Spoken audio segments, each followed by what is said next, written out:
We got one person on. We got two people on. I know I can't even read the comments. Let me see here. Live chat, all messages are visible. Blah, blah, blah. Alright, some people are getting on board.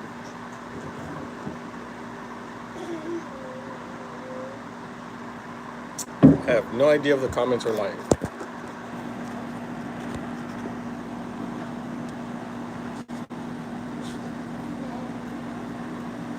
Well, we'll give it a little bit, guys. See if anybody gets on. Looks like we got one person, two people. I'm starting this way later than what I said I was going to do. I think originally I said 11. And yeah, that turned into much later. I'll grab my headsets real quick.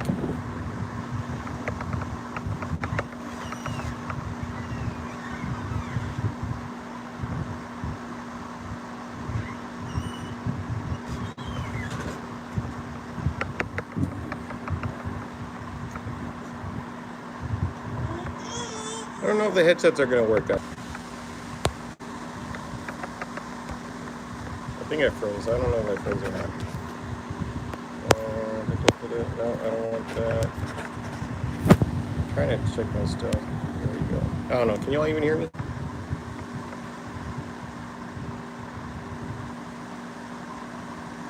No clue. I don't even know if there's even any comments on here. Trying to check. It says all messages are visible. Check some settings real quick.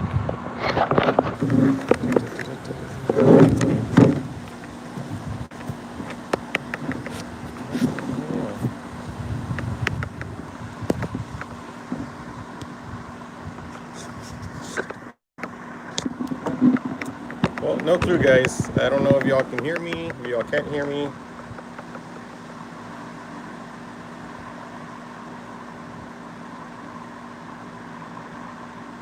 Anybody on the chat? I see two people on there, just not seeing any comments. Might have to reschedule this.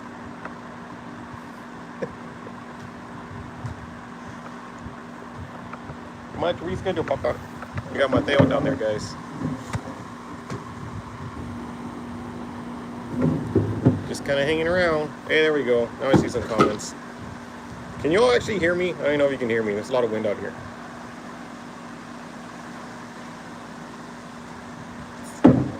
Am I muted? I have no idea.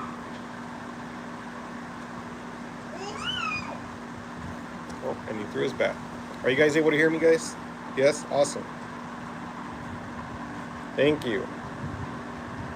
Yeah, I started a lot later than I said I was. I think it originally said I was going to start it at 11 in the morning, but I had to run a couple of errands and go do some things, and that took a little longer than expected.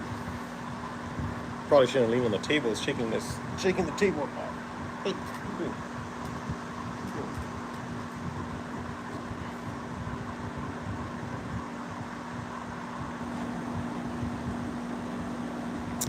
we might have to reschedule for another day. I only got two people on here. Is the football game on already? I have no idea. I probably started this when the Cowboys were playing. Yeah, I don't think I'm going to watch the Cowboys today. I'm a Cowboys fan, but they're playing the Steelers. And I really don't want to see them lose that bad.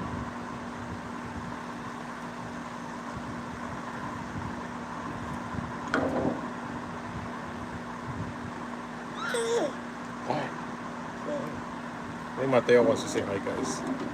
1 minute. There we go. You want to see yourself on TV? Look. Say hi. Say everybody hi. Say everybody hi. Whoop. Whoop. Say hi, Papa. Hopefully soon he'll be on the boat. Right? No? Yes, no? Maybe. Alright guys, so we were going to try and do a Q&A. I got like 5 guys on here. Don't watch the Cowboys, they're going to lose. Yeah, they're playing the Steelers, guys. So the Steelers, I think, are 7-0 on their way to be 8-0. So I really don't think I'm going to watch them. But, you know what we did watch last night? Notre Dame. It's my wife's favorite team. They beat #1 Clemson last night, I believe. We actually stopped watching after the 3rd quarter when they fumbled in the end zone. We had to go to sleep. We had to get up early for stuff. What tip for Reds? Hey Jordan, what's going on? What tips for Reds? Man, tips for redfish. Well, I mean, I think 1 or 2 videos on how to fish for redfish. I mean, the biggest things I end up using, I'm not a downrigging guy, so I like anchoring up. Typically, I'll have like 3 types of rigs set up. One rig I'll have like a Carolina rig, just with the 2-ounce weight or 1-ounce weight, and I usually have a leader, probably about almost 18 inches from the weight to the hook. And I just use a 5-aught hook, and I just use some head-on shrimp, and you know that seems to work pretty well. For another rig I usually have 1 rod with the free line. So all it is just you know, the fishing line tied straight to the hook with no weight, and then I'll usually have about 2 rods with some suspended baits. So I actually use it's an 8-inch Thill. It's a THILL bobber. So it's an 8-inch bobber, and I'll usually still use that same 2-ounce Carolina rig setup on the bobber, and the 2 ounces won't actually take the bobber down and keep it suspended. So with that one, I'm able to just move the baits, you know, either as high or as low as I want. Hope that helps. Jordan, if that's you, you've been catching a lot of fish this year. I've been seeing pictures of you and your dad. Best bank fishing spots at Calaveras. Okay, so if you've ever gotten a map from the lake, you know, all the picnic tables, they all have markers on them. So typically table 17 and 18 are usually good spots. Tables 4 through 7. So if you look at the map, you can kind of see where those areas are at. Another probably good spot, say like in October, would be kind of almost towards the end by the kayak launch. So on the map, it'll show you where the kayak launch is at. Early on in the year, I usually have good luck, say like April, May. When you enter the park, you're going to go right, and you're going to go all the way down. You're going to pass a pier, and you're going to go all the way down to the end to where you can't go any further. And you'll see a small opening by some reed beds, and right there is a pretty good opening that you can kind of fish off, and those are some good spots from the bank. What was the one about for drifting, the best thing, what type of hooks? So real quick, what type of hooks? 5-aught circle hooks. For drifting, I'm gonna say, I mean, I have some videos on it, but the biggest thing, if you're gonna drift, keep your speed under 1 mile per hour. So if you can keep it at like 5.5, 0.8, that's great. And there's a bee flying around here. Those are some good speeds to keep at. And then what you want to do, typically when I'm drift fishing, I always look for humps. So if your depth finder has the like the Navionics, if it kind of shows like the structure of the lake, you can see some spots in the lake where there will be like some big humps. So it kind of goes from like deep water, and it goes up into like into a shallower hump. I try and target those humps, so as I'm drifting with the wind's going to carry me over those humps. And a lot of times fish they sometimes like to stay on those drop-offs, so they can kind of ambush any baits.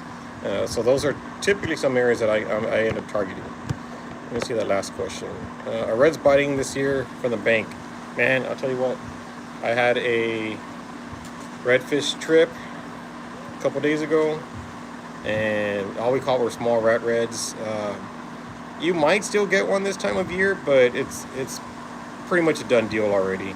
If you kind of look at all of the fishing guides, a lot of them, once November hits, they stop fishing for reds, just because they're, they just stop biting. I don't know where they go. I mean, we know where they go. They go to the back of the lake that you can't fish at.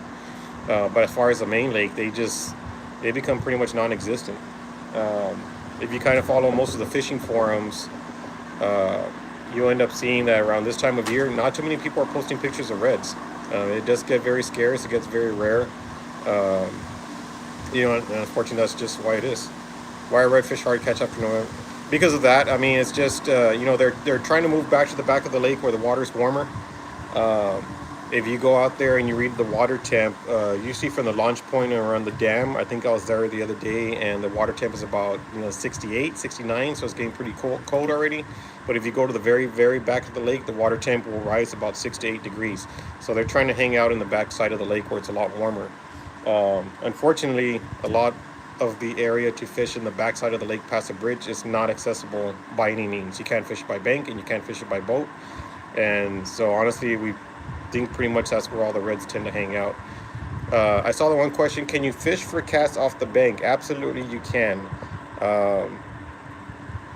Kind of weird to say, but there's a buddy of mine, his name's Tommy, and he kills the blues from the bank. I mean, that dude loads up on them big time.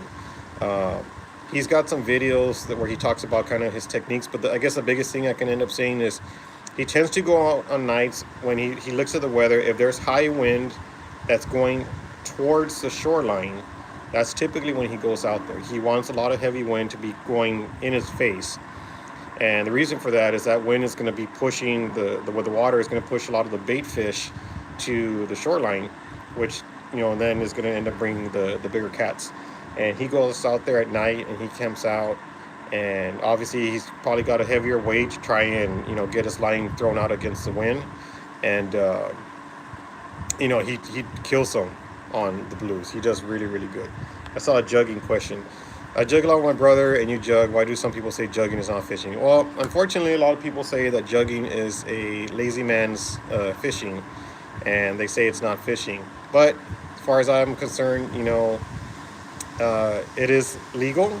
So long as it is a legal technique, it's still fishing. I just make sure I follow all the rules. Don't keep any game fish, as say stripers or reds. Got to throw those back.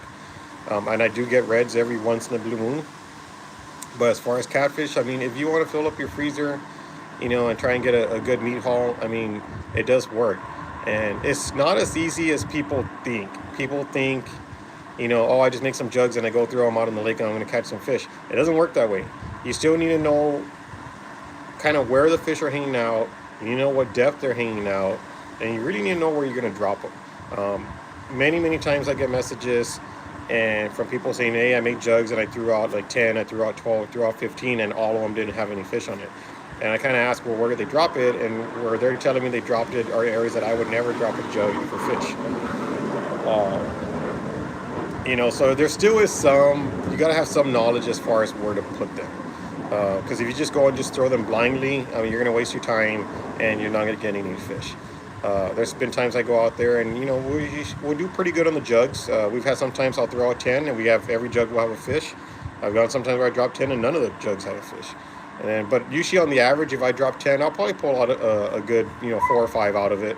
And, that's enough to make, pretty good fish fry in itself. But yeah, some people, with jugging is you either like it or you don't, that's just the way it is. And, all I have to say back is just that, it's legal. And so long as it's legal and I'm following all the regulations from Texas Parks and Wildlife, we're going to be fine with it. The biggest thing, though, is just kind of watch where you're dropping them. The lake, especially at Calaveras, they have border lines of where you can drop the jugs. And I know me in the beginning, years ago, I kind of used to just put them wherever, especially in the main part of the lake. But they really started enforcing, saying, hey, where to put them. So the drop-off points is really past the power lines. And if you fish the lake, you know where that's at. Past the power lines and past the railroad bridge. I kind of drop some of mine on the backside, like I drop them near the railroad bridge. I probably am not going all the way back, but honestly, where I'm dropping them, there's almost no boat traffic there, so I'm pretty safe as far as any boats going through and trying to run over them. I try and make sure I put them in an area where there's not a lot of boat traffic, and typically there's no boat traffic, so I think I'm pretty okay there. As far as best baits for the jugs, I always just use chicken breasts. And then people ask, you know, well, what do you put in it? Do I put, you know, seasoning, or do I put any sauces or anything like that? And honestly, guys, I don't. I can go to the store, I can buy a package of just chicken breasts. It's about $10. I cut it up into cubes, probably about an inch big, not very large. And, you know, that one package, I could probably use that in about 5 or 6 trips. And that's all I use. I put no seasonings on it whatsoever. Now, usually what I do is I put it in a container, and as the container tends to, you know, run low, because, you know, I go out and I freeze it, and then I thaw it, then I freeze it, and I thaw it. That stuff starts to smell pretty bad after a while. And when I get the fresh chicken breasts, I usually get all the old stuff out, put the fresh one in, and I throw the old stuff on top, and I guess the smell kind of helps to marinate it. So maybe that helps. But I honestly have gone out there with no bait, and I have to buy it and start from fresh, and it still works just as good. So yeah, chicken breast is, I'm always going to use chicken breast for catfish. I'm always going to use shrimp for reds. And sometimes for catfish, if you want, you can still use shad, if you can get some. If you can get some carp, that works good. If you can get some tilapia. So all those baits, if you cut them up, they all work just as good for the jugs or the trot lines. Or if you're drift fishing, the chicken breast works good for the drift fishing along with the cut bait. Where do you get the shrimp for the reds? Okay, go to HEB, guys. Shrimp for the reds, you need to go to HEB, and they usually sell it in the frozen section. So in the frozen section, they have, you know, they have bags, 2-pound bags of shrimp, and they have some that are like pre-cooked, deveined, headless, whatever. You want to find the one bag that says head on. Now, I've been having a little bit harder time trying to find it. There's a couple of, like probably 3 HEBs near me. 2 of them sell it, and 1 of them does not. And unfortunately, the one that does not is the closer one to me. So the other 2 that do sell it that I've seen, it's the HEB off 1604 and Culebra, and the HEB on 1604 and Bandera. They still have it. The closest HEB to me is the one on Alamo Parkway, and I can't find it there, so I got to go to the other ones. But when I do go to the other ones, if they do have it, especially during redfish season, I'm probably buying about 6 to 8 bags at a time. But that'll last me a good while. Right now, I think I'm down to 1 bag of shrimp left, but pretty much redfish season is over, so I don't need to worry about stocking up. What was that question about the striper? What happened to the stripers? Dude, I have no idea. I have not caught a striper in freaking probably like 6 or 7 years. It's, I don't know where they went. They're still there. Obviously, they're not there in big numbers anymore. I'll see somebody post a picture every once in a while, you know, somebody catching a striper, but as far as I'm concerned, I mean, I haven't caught a striper, I mean, it probably has been about 5 years. So, I don't know. Even at Browning Lake, you know, they said they used to be there in large numbers, and talking to some of my friends who fish out there and some of my friends who are guides out there, they just, you know, they just aren't running into them as much as they used to. And they don't stock the lake with stripers. They have to, you know, reproduce themselves, and, you know, so maybe they just wiped them out like they did with the crappie at Calaveras. So, yeah. But, yeah, as far as the jugs, guys, it is a lot of work for running the jugs. You know, it's not easy. And it is a bit of hard work, and it does require some thought. But, yeah, I mean, it's just, you know, there's pros and cons to how people feel about it. It's the same with downrigging. You know, some people like downrigging, some people don't. It's the same thing. I don't like downrigging. I like anchoring up for reds, but I'll tell you what, like, downrigging is not easy. It's the same like jugs. People, you know, sometimes think, oh, I'm going to buy some downriggers and put them on my boat and go out there and start downrigging for reds and start loading up on fish, and then they end up catching nothing. Because it does take a lot of work. So the guys that do downrig, I mean, they have a lot of experience, and it does require a lot of work. It requires a lot of knowledge, what types of baits to use, what speed to be driving the boat. Definitely identifying fish on the sonar where they're at. So for some people to say like downrigging is lazy, like some people say jugging is lazy, it's not. I mean, I've tried it. It's not my cup of tea. I don't like it, but I will tell you it is a lot of work. Um, but it's just not my style of fishing. Now, between downrigging and say anchoring up for reds, which people always ask, well, which method is more productive? If you know what you're doing with a downrigging, I will tell you downrigging is definitely more productive.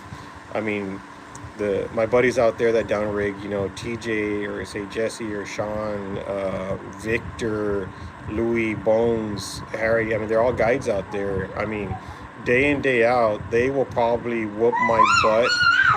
Excuse me. Sorry, it's Mateo. I mean, day in day out, guys, they will probably whoop my butt on reds, without a doubt, because they know what they're doing.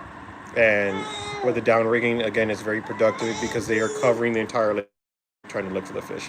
As far as me as anchoring, I'm basing my fishing on just past experiences of where the fish are at during certain times of year. And I already have Calaveras Lake pretty much laid out. So for there, depending on the time of year, like I know where to look, whether it's like April, May, June, July, there's different areas that I start off in. And sometimes I'm lucky, I'll get in one spot and that's all I need to do. One spot, anchor up, and I'm good for the day. And there's other times I got to jump. I mean, if you watch my videos, I'll say it, man, I jumped 6, 7, 8 times trying to jump spots, trying to find them. That's just how it goes. But I mean, as far as me, yeah, I like anchoring, but I'm never going to knock the downrigging because that stuff is hard. How many guys are there at Calaveras? Jesus.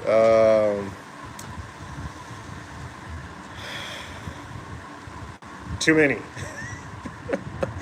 Let's see, there's me. I'll see how many I can name off the top of my head. Me, David, Bones, Harry, Manny, Jesse, Sean, Victor, Travis, TJ, Greg. I'm sure I'm missing some here somewhere. That's already 11. I think there's probably about 16 plus guides that guide between the two lakes, between Calaveras and Browning Lake. So yeah, that's a lot. It's a lot of guides, and they're always busy.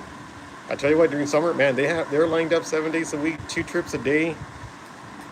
So maybe there's not enough guides. Maybe they need more guides. Still having trouble reading Depth Finder. I just use it for depth tips.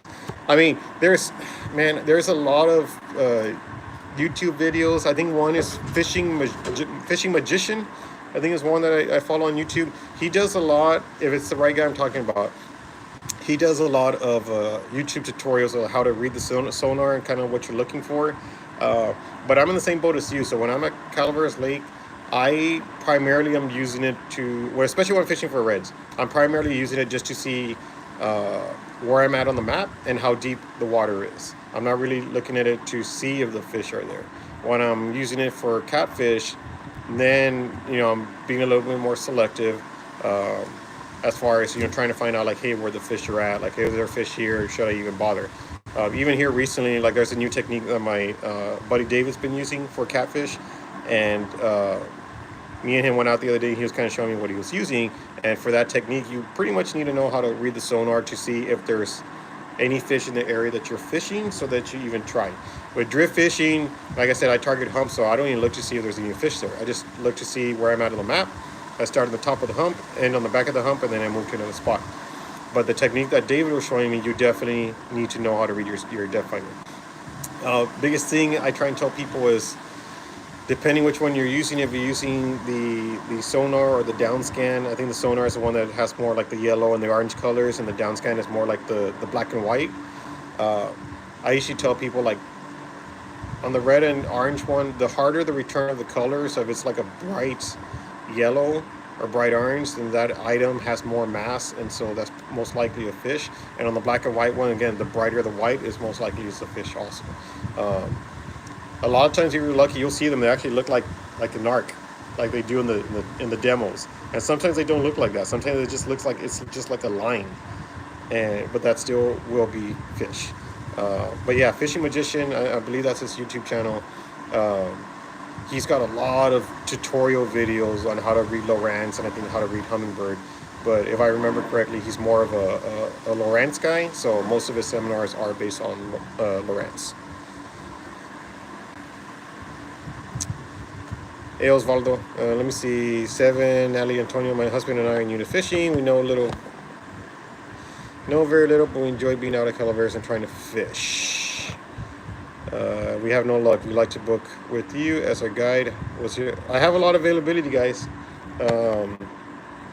If you want to message me, or if you want to write this number down real quick, you can send me a text. My number is 210-478-8200. Just send me a message and tell me 7, Natalie, Antonio, and we'll see what we can do. Maybe I can get you guys on a trip here pretty soon. Jimmy, what's up, Jimmy? Wow, you got largemouth bass off the bank at Calaveras. Did I read that right? Jimmy? The first day was open to the public, limit on largemouth bass off the bank. Wow.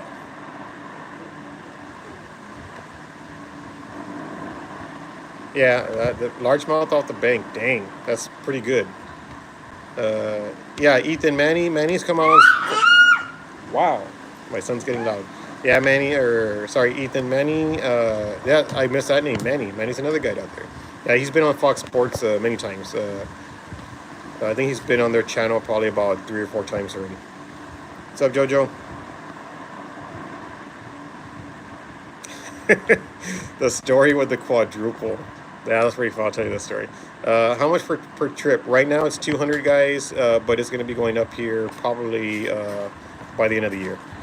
So I'll probably only be fishing Calaveras Lake for probably about another month, and then we're going to switch off to the river, the Frio River, for white bass, and then we're going to, once that season is over, we'll be back at the lake, but my prices will be going up by that time. And yeah, I'll tell you a funny story before I get into the quadruple.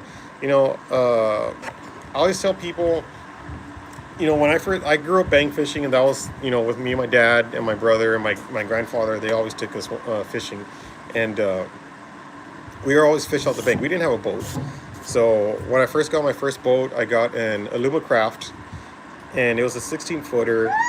And I thought, hey, great, I got a boat. I'm going to go out. I'm going to catch a whole bunch of fish because everybody in the boats are catching fish. I probably went on that stupid thing about 15 times. Probably an exaggeration, but probably 10 times before I ever caught anything.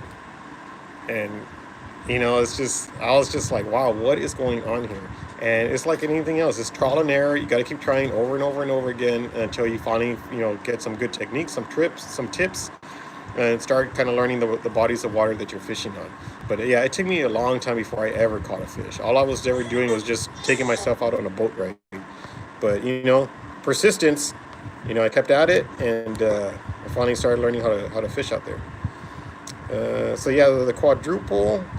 Let me see. Yeah, so it's funny. So fishing, it was with Keith and Charles, and we dropped some jugs in the morning. And typically when I drop jugs, I'll drop like 10. And then we'll drop them, and then I'll let them sit about an hour, and then we go and we pick them up. Like I try not to rebait and drop them back down or whatever. We just go through, drop them, and then we'll check in an hour, pick them up. If they have fish, great. If they don't, we just pick up the jugs. But this day we got quite a bit on the jugs, and we got there was a couple, 2 or 3 jugs where they had quite a bit of fish, and I said, hey, we're going to be doing some drifting through here because obviously there's fish there, and so we're going through, and we were marking a couple fish on the sonar. But then at one point, on the sonar, there was just a ton of fish on the bottom. And so I told Charles, I said, hey, get ready. We're probably going to, get a hit here in about a minute, because what we saw on the sonar, our lines were probably out about, say, 50 feet, 60 feet. So I was like, so kind of get ready. And sure enough, the rod in the back hit. And I think Keith got that one first, if I remember correctly. And we're reeling that one in, and then the one in the front hit. So then, I had to tell Charles, hey, he got to get that one. And then we bring in the one with Keith, but then the one directly in front of me, that one hit. And while Charles is still reeling in his first fish, a 4th rod hit.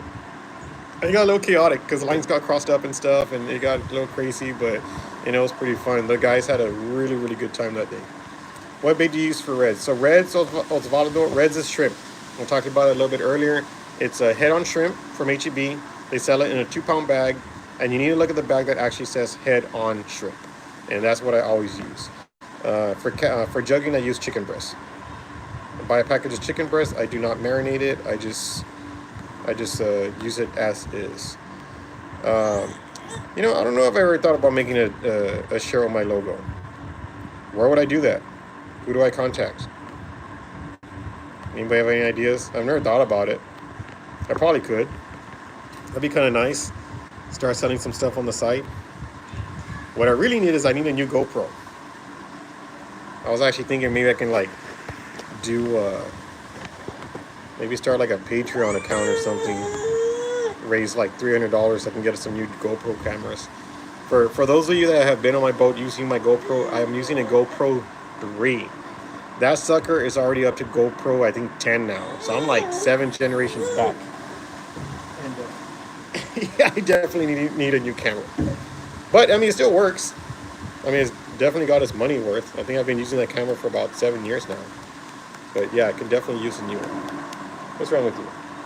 Everybody see Mateo? Yeah, so if you can, I don't know where to get the shirts. I know Joseph, Fishing with Joseph. I guess I could ask him. Side hustle. Yeah, side hustle, exactly. Fishing with Joseph, he's got a channel. I've taken him fishing before. I know he gave me a shirt that has his logo on there.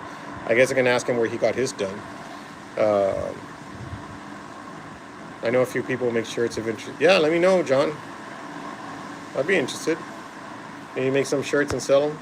I guess I gotta just see like how much they cost and to get them made, and then how much I'd have to sell them for. But yeah, let me know. Maybe I can get that done and start selling them. I've had a couple of people ask me about that before. I just haven't got around to it. Have I made a video on how to make jugs? Yes, I do. So a lot of people don't know. So on my channel, I actually do have a playlist section. And the playlist section, I have different videos for things. I have a video for how to drift fish, how to make your drift fish Santee rig, how to make your weights. I have a couple of videos on how to fish for redfish. One of them is outdated because it's how to fish for redfish on the crappie wall, which is no longer, you can't do that, it's illegal. So don't anybody go over there. But I have another current version of how I fish for redfish off my boat. I have a video on how to make jugs. And then I have videos like how to fillet catfish, how to fillet redfish, how to anchor your boat. Because when I anchor my boat, I use a 2-anchor system in the front and the back. So I have a video on show stuff about that. I show a video of how I launch my boat. That one's outdated because that technique, I don't use it anymore. But I probably still could use it. I just don't. But yeah, I got on my playlist. I have a bunch of different like how-tos that are pretty relevant to the lakes. But yeah, John, I guess see where I can get the shirts made. Maybe I'll make some. But yeah, seven Natalie. Hopefully you guys got my number. If you guys want to send me a text about possibly try to get on a trip here pretty soon. So who got skunked? I'll tell you guys the story. Who was the guy that got skunked? I just saw it right now. Ethan. You always get skunked on the bank. Tell you what. Funny story, in 6 years of me doing this part-time guiding, I've never had a guided trip where we didn't catch anything until yesterday. Yep. Yesterday was my first official skunk day on the lake with people. Like, I've had skunk days on my boat when it's like me or my dad. Sometimes, I'll go out and I just won't catch anything, or I'll go with my dad and we won't catch anything. And it's especially funny when it's with your father, because no matter how old you are, because I'm 43, no matter how old you are, your dads are always going to give you a hard time. So when I go fishing with my dad, and if we skunk out, I got to hear about it for like days on end, because he'll always tell me, well, I thought you know what you're doing, why aren't we catching any fish? So yeah, but like I said, yeah, yesterday, whew, man. So I was fishing. I had my buddy David was out there fishing. He only caught one catfish. Eddie and Jordan. Jordan, I don't know if you're still on here. I think you all didn't get anything because last I messaged your dad, you all didn't have anything. Saw another buddy out there. I think Michael. He didn't get anything. I mean, it was such a horrible day for fishing. It was a great day to be on the water, but it was not a good day to be catching fish. That's for darn sure. And there's nothing worse if you're guiding somebody, especially first time clients, because that was our first time ever going out with me. There's no worse feeling than not catching a fish. It sucks. Uh, yeah, yeah. I'm sure my dad told me that. Got skunked all the time. Okay, so TXG, you guys were out there yesterday. You didn't get anything. I mean, I didn't get anything. So I think at the very end of the trip, I ended up having chicken breast, and my buddy David gave me. He got some shad, and he got some tilapia, and he got some perch. I mean, I threw every bait imaginable out there, and I could not buy a fish yesterday. It was horrible. Yeah, Judges, you still see a lot of boats on the wall. It depends where you're fishing at. If you're fishing, like I know typically some people will fish like the corners, but they're still fishing on the lake side, and they're fishing for catfish or whatever else may be there. But I see some boats sometimes tied off in the middle, and they are fishing over the fence, which is illegal. I've even seen some guys on the corners fishing over the fence, which is illegal. If a game warden ever were to go out there and they see you guys fishing over the fence like that, you're gonna get a ticket. And then if you happen to have any fish in your boat, you're gonna get a ticket for every fish you got in your boat. So it's not worth it. It's not worth the fine. It's not worth the tickets. If the game wardens wanted to, also I think they can actually confiscate your equipment. It's not worth it. Not for a fish. I mean, go the rest of the lake is open. Go fish somewhere else. At least that's what I say. But yeah, I've been seeing a lot of people hooked up to that wall. Planning on buying a hobby next year and start fishing Calaveras. Oh yeah, hobbies are nice. I've seen a lot of hobbies out there at the lake, and they got those kayaks decked out big time. What am I drinking? Right now I'm drinking. It's my Bubba Gump glass, but this is actually Kona. So Kona's the maker, and it's a Kona Big Wave. So that's what I'm drinking right now. I actually have two like pony kegs set up in my fridge in the garage. One right now has Kona Big Wave, and then the other keg has Carbot Capadillo. So that's kind of what I'm drinking right now.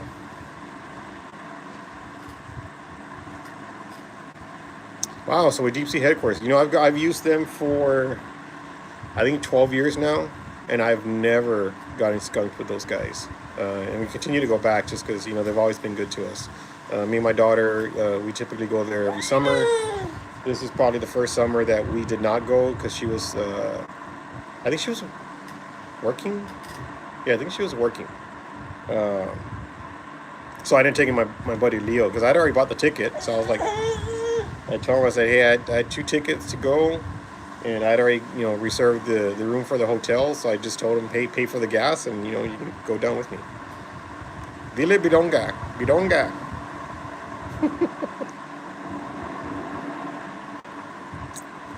I was gonna smoke a cigar right now, but I forgot it.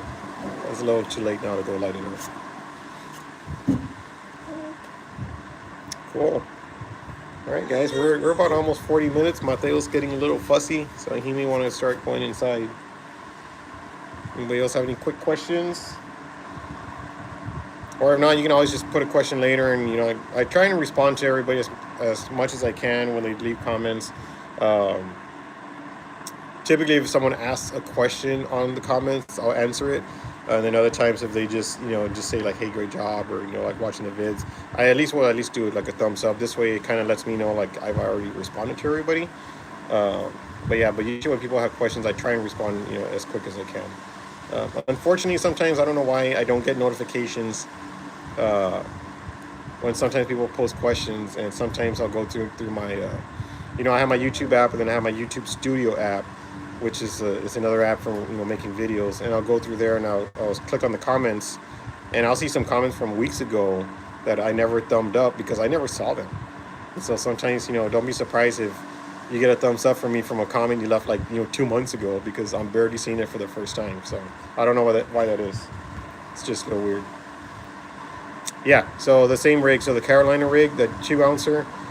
I definitely a 2 ounce at least. I wouldn't use a 1 ounce, but when I fish from the bank, I'm not doing the free line and I'm not doing suspended. If I fish from a bank, it strictly is the 2 ounce Carolina rig. And depending what part of the lake I'm at, I have waders. So typically I'll try and walk out at least, you know, to like chest height. And then I'll throw my lines out. And sometimes if I just don't want to get wet, I'll just throw it from the bank. I've got a pretty good cast. Especially if I have the wind to my back, I can get that line really far. So a lot of times I don't even have to get in the water, but you know, I do anyways. But I mean, I'm only casting on I only have like my 7-foot rods. You know, they're not super large. But if you have I see some guys go out there and they have you know, those 12-foot surf rods. Man, those guys can chunk that bait, you know, 100 yards probably. The better ones, the better casters, they can get that bait out about 100 yards. Yeah, Jojo, you see me out there? Wave me down. Wave me down, honk at me or something. I'll respond to you as best as I can. So yeah, all right, guys. Well, I think I'm going to start wrapping it up. I think it's time for this boy to eat. He's probably hungry. And I think we're going to watch the Cowboys lose again. You know, if you're a Cowboys fan, you always say there's always next year. So we'll see how that goes. All right, so I'll see y'all later. Nothing else going to say bye. Bye, buddy. Cool. Thanks, you guys, for joining. And we'll see if maybe we can make this like a Sunday ritual. I'll see. See if there's enough interest in that. If so, maybe we can start doing it every Sunday and just kind of see how we do. All right. See y'all later. Bye. How do I turn this off?